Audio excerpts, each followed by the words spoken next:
আপনারা যদি ঘাটশিলায় এসে রামকৃষ্ণ মঠে থাকতে চান, কিভাবে বুকিং করবেন?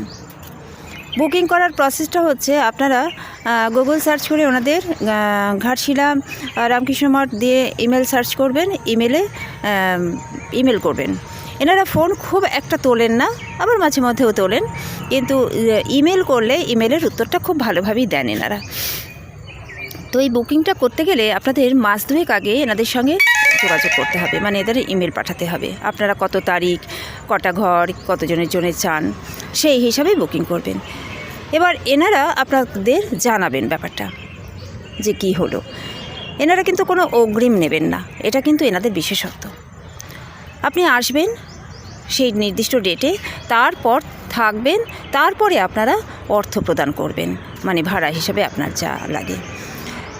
আপনারা সকাল 4 বেলা, মানে সকালবেলা, দুপুরবেলা, সকালবেলা টিফিন, দুপুরবেলা লাঞ্চ, বিকেলবেলা চা বিস্কুট, আর রাত্রিতে ডিনার, সব সহযোগে পার হেড একটা মানুষের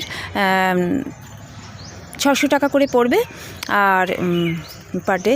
আর এসিও আছে, আপনারা এসিও নিতে পারেন, তার জন্য কত নেবে সেটাও জিজ্ঞাসা করবেন। তো যাই হোক, এখানকার সিকিউরিটি অসাধারণ। এখানে অ্যাকোয়াগার্ডেরও ব্যবস্থা আছে, সামনে দিয়ে রাস্তা গেছে, যখন তখন আপনি অটো চাইলেই পাবেন।